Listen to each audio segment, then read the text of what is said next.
நான் ஒன்றும் பண்ண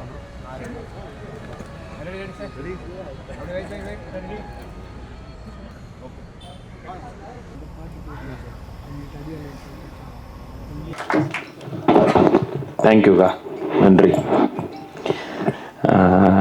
நன்றி சொல்கிறதா தான் சார் சொன்ன மாதிரி நன்றி சொல்லதை ஃபஸ்ட்டு சொல்லிடுறேன். நிறையா பேருக்கு சொல்லணும். ஃபஸ்ட்டு மீடியா உங்களுக்கு நன்றி சொல்கிறேன். ஏன்னா இந்த படத்துக்காக மட்டும் இல்லை, நாய் சேகர் அது ரிலீஸ் ஆன டைமில் கிடைச்ச நல்ல ரிவ்யூஸ் தான் அந்த படத்துக்கு வந்து நிறைய ஃபேமிலி அண்டு குழந்தைங்களை கொண்டு வந்து சேர்த்து ஒரு நல்ல சக்ஸஸ் படமாக எங்களுக்கு அந்த டைமில் கொடுத்தது. ஸோ அதோட சக்ஸஸ்னால தான் அடுத்த படம் அதே கம்பெனி ஏஜிஎஸில் காஞ்சூரிங் கண்ணப்பன் பண்ணோம். ஸோ அதுக்கும் நீங்கள் கொடுத்த நல்ல ரிவ்யூஸ் தான் நிறைய ஒரு இதுவாக இருந்தது. தேட்டருக்கு வர வைக்கிறதுக்கு ஒரு பெரிய ப்ளஸ்ஸாக இருந்தது. அஃப்கோர்ஸ் அந்த படம் நல்ல தேட்டரிக்கல் ஷேரே பண்ணிச்சு.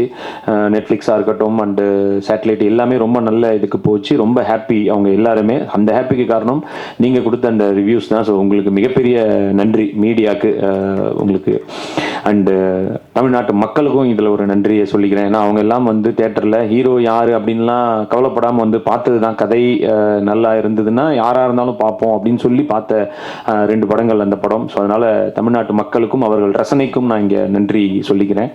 அண்டு மிக முக்கியமாக இப்போ இந்த படத்து விஷயம் மட்டும் இல்லை, பொதுவாகவே இன்னொரு முக்கியமான நன்றி சொல்ல வேண்டிய இடம் வந்து தளபதி விஜய் சாருக்கு நான் ஃபஸ்ட்டு சொல்கிறேன்.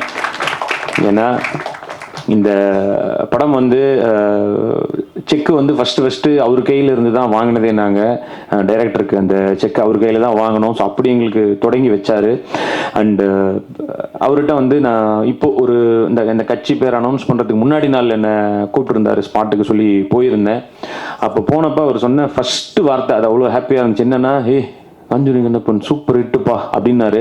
அது அவர் சொல்லி கேட்கும் பொழுது உண்மையிலேயே எனக்கு அவ்வளோ சந்தோஷமாக இருந்தது. ப்ரொடியூசரும் ஆடியன்ஸும் சொல்லும்போது எனக்கு எவ்வளோ சந்தோஷம் வந்துச்சு. அது விஜய் சார் ஒருத்தர் சொல்லி கேட்கும்போது எனக்கு அவ்வளோ வந்தது.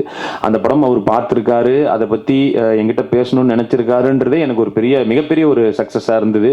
நான் சினிமா வந்ததற்கான பலன் அப்படின்றதுல அதுவும் நான் அடைஞ்சதான் அன்னைக்கு சந்தோஷப்பட்டேன். அது அண்டு அவர் அந்த ஃபேன்ஸுக்கு எப்போவுமே எவ்வளோ மரியாதை கொடுப்பாருன்னு நான் நிறைய இடத்துல ஸ்டேஜில் சொல்லியிருக்கேன்.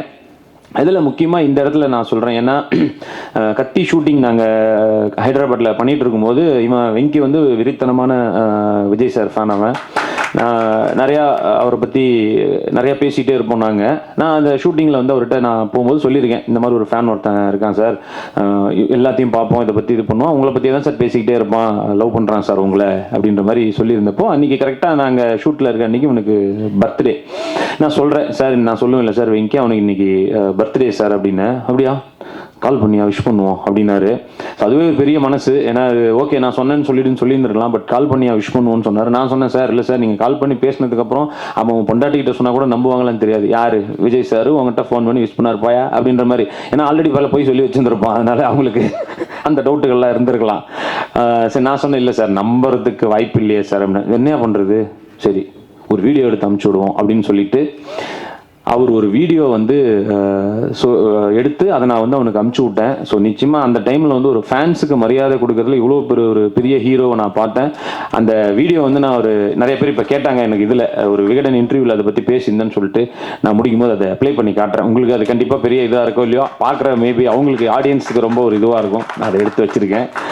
ஸோ அவருக்கு வந்து விஜய் சாருக்கு மறுபடியும் இங்கே ஒரு நன்றி. அண்டு கட்சி தொடங்கியிருக்காரு, அதிலும் மிகப்பெரிய வெற்றி அடைய நான் ஒரு ரசிகனாக வாழ்த்துறேன்னு சொல்ல முடியாது, வேண்டிக்கிறேன். அண்ட் இப்போ படத்துக்கு வருவோம். இந்த வி சென்டிமெண்ட் உண்மையிலே எங்களுக்கு நிறைய இந்த படத்தில் விவியாக இருக்குது. ஜென்ரலாக அஜித் சார் படங்களில் அந்த வியில் ஸ்டார்ட் ஆகும் நிறையா, வீரம், வேதாளம், அந்த மாதிரி விடாமுயற்சி வரைக்கும். எங்களுக்கு இதில் என்னென்னா ஃபஸ்ட்டு டைரக்டர் அவன் பேர் வெங்கி, அப்புறம் ப்ரொடியூசர் அவர் பேர் விஜய், அண்டு எங்களுக்கு பிள்ளையார் சொல்லி போட்டு வச்ச விஜய் சார் விஜய், டைட்டில் வித்தைக்காரன், இந்த மாதிரி நிறைய வி இதில் இருக்குது. ஸோ அது ஒரு சின்ன சென்டிமெண்ட், அதுக்கு தான் சொன்னேன். இதுக்காக அதை சொன்னேன் அப்படின்னு கேட்டால் பதில் இல்லை. அண்டு எல்லாருமே நல்லாவே இந்த படத்தில் உழைச்சிருக்காங்க. ஒருத்தருமே வந்து அவங்களோட பெஸ்ட்டு போட்டு தான் கொடுத்துருக்காங்க. ஏன்னா எல்லாருக்கும் மோஸ்ட்லி தான் நான் சொன்ன மாதிரி எல்லாருக்கும் ஃபஸ்ட்டு படம் தான். ஹீரோவுக்கும் டைரக்டருக்கும் ஃபஸ்ட்டு படம், கேமராமேனுக்கும் ஃபஸ்ட்டு படம், அவங்களும் ஹீரோயினாக ஃபுல் ஃப்ளெஜ்டாக இதுதான் ஃபஸ்ட்டு படம். ஸோ அதனால் அவங்க எல்லாரும் ஒரு யங் டீமு. அதுக்கு வந்து ஒரு நல்ல ஒரு வாய்ப்பை ஏற்படுத்தி கொடுத்த விஜய் பாண்டி அவர்களுக்கும் இந்த இடத்துல நன்றி சொல்லிக்கிறேன். அண்டு இங்கே கூட பேசும்போது சொன்னால் 10 அசிஸ்டன்ட் டைரக்டர் இருக்காங்க, அடிக்கடி இது பண்ணுவேன், கோவப்படுவேன், ஆனால் எல்லாரும் இங்கே இருக்காங்கன்னு. இல்லை ஒருத்தன் போயிட்டான், ராஜேஷ்னு ஒருத்தன் வந்திருக்கானா, வந்திருக்கியா தம்பி, கோச்சின்னு போயிட்டான் நடுவில். அப்புறம் இங்கே ஒருத்தன் அபிலாஷ்னு ஒருத்தர் தேங்க்ஸ்லாம் சொன்னால, அவனும் போன வர வரைக்கும் பேசல, 2 சண்டை போட்டுக்கிட்டு இப்போதான் ஏதோ பேசியிருக்காங்க, அடுத்த வாரம் ப்ரெஸ் மீட் வருது பேசி தொலைவன்ட்டு. அது ஒரு குரூப்பில் வேறு இருக்கும், டேய் குரூப்பில் தூக்குடா அவனை, ஏன்டா இல்லை எனக்கு அவனுக்கு சண்டை வந்துச்சு அப்படின்னா. ஸோ அந்த மாதிரி ஏன்னா அது வந்து ஒரு அன்பாக இருந்தாலும் கோபமாக இருந்தாலும் அப்படி உடனே அதை வெளிக்காட்டி விடுவான், அவ்வளோதான், வேற ஒன்றும் இல்லை. ஆனாலும் அவன் சொன்ன மாதிரி எல்லாத்தையும் அந்த சின்ன சின்ன கோவப்பட்டாலும் எல்லாரும் உண்மையிலேயே நிறையா உழைச்சாங்க. எல்லா அசிஸ்டன்ட் டைரக்டரும் சரி, கேமரா டிபார்ட்மெண்ட்டும் ரெண்டும், யார் எந்த டிபார்ட்மெண்ட்டுன்றது இல்லாமல் எல்லாரும் சேர்ந்து அப்படி உழைச்சாங்க. அண்டு சுப்பிரமணியம் சிவா சார் இதில் ஒரு மிக நல்ல ரோல் ஒன்று பண்ணியிருக்காரு. அது பேசும்போது சொன்னார், விஜய் சார் மாதிரி டான்ஸ் ஆடணும் அப்படின்னு சொல்லிட்டு.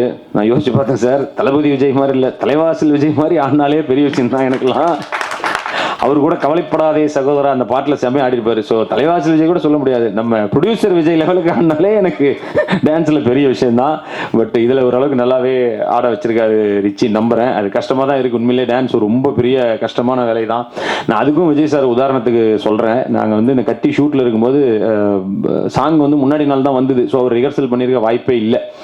அந்த ஃபர்ஸ்ட் அந்த பஸ்ஸு சாங்கில் அதில் வந்து ஒரு 30 செகண்ட்ஸ் ஒரு ஸ்டெப்பு, உண்மையிலே சொல்ல ரிஹர்சல் பார்க்க வாய்ப்பே இல்லை. ஏன்னா காலையில் ஸ்பாட்டுக்கு வந்துட்டோம், ஷோபி மாஸ்டர் தான் மாஸ்டரு. அந்த ஒரு சென்ட்ரல் பிஜிஎம்ல ஒரு 30 செகண்டு ஆட சொன்னார் அசிஸ்டண்ட்டை. அப்படியே நின்று பார்த்துக்கிட்டே இருந்தார் விஜய் சார். இப்படின்னாரு, ஓகே வந்துட்டு ஓகே டேக் அப்படின்னாரு. நான் என்னத்தை பார்த்தாரு, டைலாக்னா படித்து மனப்பாடம் பண்ணிட்டு போகலாம், பார்த்து எப்படி ஆட முடியும்னு சத்தியமாக சொல்கிறேன். அப்படியே ஒரே டேக், அது ஓகே, ஒரே ஒரு பாட்டி பார்த்துட்டு ஒருத்தரால் இப்படி ஆட முடியும்னா நிச்சயமாக மிகப்பெரிய லெவலில் அவரை நான் வியந்து பார்க்குறேன் விஜய் சாரை. ஸோ அதெல்லாம் பார்த்துட்டு இந்த டான்ஸ் அப்படின்னா இதெல்லாம் நம்ம டான்ஸ்னே சொல்லிக்க முடியாது. பட் ஓகே, என்னோட சைடில் ட்ரை பண்ணிட்டு தான் இருக்கேன். கொஞ்சம் கொஞ்சமாக இன்னும் அதை இம்ப்ரூவ் பண்ணிக்கணும்னு தான் ஆசைப்பட்றேன். அண்ட் ஆனந்தராஜ் சார் இதில் ஒரு நல்ல ரோல் பண்ணியிருக்காரு. இன்னைக்கு ஏதோ சில காரணங்களால் வர முடியாமல் போச்சு. அவரும் அப்படி தான். எனக்கு அவர் ஒரு எல்லா படத்துலையும் அவர் இருக்கணும்னு நானும் ஆசைப்பட்றேன். ஏன்னா அவர் நல்ல ஜாலியான ஒரு பர்சன், பாசிட்டிவான ஒரு பர்சன். எப்பவுமே வந்து பார்த்தீங்கன்னா தேட்டரில் அவர் வந்தாலே நல்லா கைத்தட்டி சிரிக்கிறாங்க. அது காஞ்சூரிங் கண்ணப்பனில் நான் பார்த்தேன். எல்லா ஒரு தேட்டர் போய் விசிட் போகும்போதும் அவர் வரும்போதே கை தட்டுறாங்க. நிறைய பேர் கேட்டாங்க, அந்த பாக்ஸர் அங்கிள் வரலையா, கூட்டிகிட்டு வரலையா அவர், அந்த படத்தில் அந்த மாதிரி வருவார். ஸோ அந்த அளவுக்கு அவருக்கு நிறைய ஆடியன்ஸ் இருக்காங்க. அவர் சின்ன வயசுலேயும் நான் பார்த்து பயந்துருக்கேன். புலன் விசாரணைலாம் பார்க்கும்போது அந்த கொண்டு மூஞ்சில் இதெல்லாம் வச்சு அடிப்பார், அப்போல்லாம் பயந்துருக்கேன். அதுக்கப்புறம் நடிக்க வந்ததுக்கப்புறம் அவர் காமெடின்னு நடிக்க வந்து அப்பயும் பயந்தேன். ஏன்னா என் வேலைக்கு வேட்டு வச்சிட்டாரு. ஏன்னா எல்லா படத்துலையும் அவர் தான் பயங்கரமாக பண்ணிட்டு இருந்தார். ஸோ அப்பயும் பயந்தேன். பட் இப்போ அவர் அப்படி பயப்படுறதில்ல. பட் ரொம்ப லவ் பண்ணுறேன். அவரும் நிறையா இந்த படத்துலையும் நல்ல ரோல் பண்ணியிருக்காரு. அண்டு மதுசூதனன் சார், அவரும் இந்த நல்ல 3 முக்கியமான வில்லன்களாக இருப்பாங்க. அவரும் ஒரு நல்ல ரோல் பண்ணியிருக்காரு. அவருக்கு இருக்கிற ஒரே பிரச்சனை இந்த படத்தில் என்னன்னா, அவர் கூட நடிச்ச ஒரு சாம்ஸ் அண்ணன் வந்து அவர் கூடவே வருவார். என்னன்னா, ஒரு டைலாக் ஒன்று கொடுத்துட்டு போனோம்னா அண்ணன் அதுக்குள்ளே ஒரு 10 மாடுலேஷனில் 10 பாடி லாங்குவேஜில் ஒன்று பண்ணி காட்டுவார். இவர் ஃபஸ்ட்டு 2-3 வாட்டி நல்லா இருக்குது பண்ணுங்க, நல்லா இருக்குது அப்படின்னாரு. ஒரு 5வது வாட்டி 6வது வாட்டி போனோன்னு இருக்கு, யார் அவரு, எதுக்கு இப்படி பண்ணுறாரு, ஏய் டைரக்டர் சொல்கிறத மட்டும் பண்ணு, ஏன் இப்படி பண்ணுற நீ. 2 பேரும் அவங்களுக்குள்ள ஒரு டாம் அண்ட் ஜெர்ரி மாதிரி ஒரு இதுவாக இருக்கும், பார்க்க ஜாலியாக இருக்கும். பட் சாம்சன் அது நிறையா நல்லாவும் ஒர்க் அவுட் ஆகிருக்கு இந்த படத்தில். ஸோ அண்ணனும் இன்னைக்கு வர முடியல. ஸோ அவரும் அப்படி தான், ட்ராமா டைம்லேருந்தே எனக்கு பழக்கம். கிரேசி மோகன் சார் ட்ராமாவில் நாங்கள் 2 பேரும் ஒன்றா நடிச்சிட்டு இருந்தோம். ஸோ அவர் அண்டு ஜப்பான் குமார் அண்ணன், அவரும் வந்து ரொம்ப நாளாக நம்ம பார்த்துருக்கோம். அவரும் இந்த படத்தில் ஒரு நல்ல ரோல் பண்ணியிருக்காரு. அண்டு பாவல் நவகீதன், அவரும் நல்ல ரோல் பண்ணியிருக்காரு. இன்றைக்கி அவங்க மேபி இங்கே வரலன்னு நினைக்கிறேன். அண்டு சிம்ரன் குப்தா, அவங்கக்கிட்ட நான் வியந்து பார்க்குற ஒரு விஷயம் என்னென்னா, எல்லாரும் சொன்ன மாதிரி தான் இந்த டைலாகை வந்து அந்த அவங்க ஹிந்தி தான், தமிழ் தெரிய வாய்ப்பே இல்லை. பட் ஒரு டைலாகும் முன்னாடியே வாங்கி அந்த டேக்கில் பேசும்போது கரெக்டாக இருக்கும், லிப்பு வந்து கரெக்டாக இருக்கும். மேபி சில அந்த வார்த்தைக்கு சும்மா மாறி வேணா இருக்கலாமே தவிர அந்த லிப்பு சிங்க் கரெக்டாக இருக்கும். ஸோ டப்பிங்கில் பார்த்தீங்கன்னா ஒரிஜினலாக இவங்க பேசின மாதிரியே அவங்க பேசியிருக்காங்க. ஸோ அந்த டெடிகேஷன், அந்த டைலாகை மனப்பாடம் பண்ணி, ப்ராம்ப்ட்லாம் கிடையாது, உண்மையிலேயே மனப்பாடம் பண்ணி பேசினாங்க. ஸோ அந்த டெடிகேஷன் கண்டிப்பாக அவங்களும் பெருசாக ஜெயிக்கணும்னு நானும் ஒரு நடிகராக ஆசைப்பட்றேன். அண்டு தாரிணி, அவங்களுக்கும் ஒரு நல்ல ரோல் தான். சொன்ன மாதிரி எனக்கு 2 பேர் பக்கத்தில் உட்காந்துருக்காங்களே தவிர எனக்கு ஒரு ஹீரோயினும் இல்லை.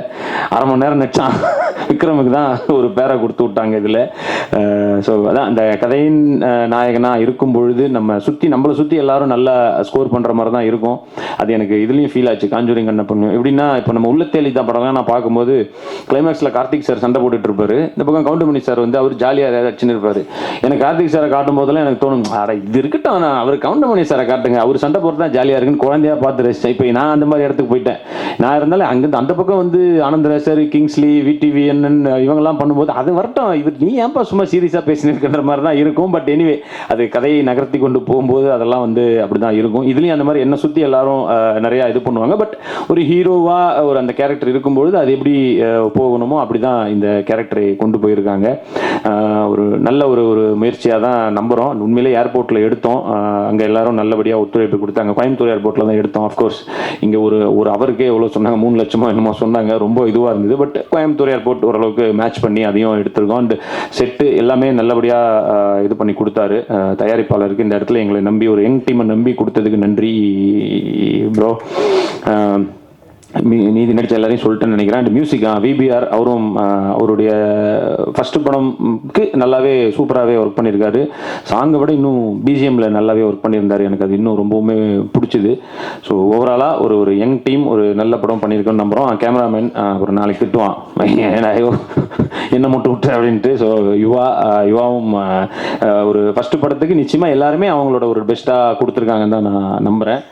எல்லாரையும் சொல்லிட்டேன். நீங்கள் எடிட்டருக்கு வந்து தான் அவர் சொன்ன மாதிரி வெங்கியை விட அதிகமாக அந்த இடத்துலயே உட்காந்து அதையே பார்த்து கஷ்டம் தான். ஒரு எடிட்டர் வந்து நம்ம மூஞ்சை பார்த்து பொண்டாட்டி மூஞ்சை விட என் மூஞ்சி தான் நிறைய ஞாபகம் இருக்குன்னு நினைக்கிறேன்.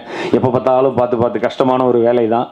எல்லாரும் அவங்களோட பெஸ்ட்டை கொடுத்து தான் நம்புகிறேன். அண்டு நீங்கள் எழுதுறதுல தான் எல்லாமே இருக்குது. உங்களுக்கு பிடிச்ச மாதிரியான படமாக இருக்கும் நம்பி தான் எடுத்திருக்கோம். ஸோ பிடித்திருந்தால் இந்த படத்தை நல்லபடியாக எழுதுங்க, இல்லைனாலும் நல்லபடியாக எழுதுங்க. ஏன்னா ஒரு படம் ஹிட் ஆச்சுன்னா கண்டிப்பாக வரிசையாக நிறைய ஆப்பர்ச்சுனிட்டிஸ் அந்த ப்ரொடியூசருக்கு அடுத்த புது டைரக்டருக்கோ புது ஹீரோஸ் கிரியேட் ஆகி வருவாங்க. இன்றைக்கி நல்லா இருக்குது உண்மையிலே இண்டஸ்ட்ரி, நிறையா புது ஹீரோஸ் வராங்க, ஆடியன்ஸும் நல்லா ஆயிட்டாங்க. யார் ஹீரோங்கிறது முக்கியம் கிடையாது, படம் நல்லா இருந்தால் நாங்கள் தியேட்டருக்கு வருவோம் அப்படின்னு சொல்லி வந்து பார்க்குறாங்க. அதனால் அந்த ஆப்பர்ச்சுனிட்டி நீங்கள் தான் கிரியேட் பண்ணி கொடுக்குறீங்க. ஸோ மறுபடியும் ஒரு நல்ல இதில் உங்கள் எல்லாரும் மீட் பண்ணணும்னு ஆசைப்பட்றேன். Thank you so much. Love you all. Jai Hind.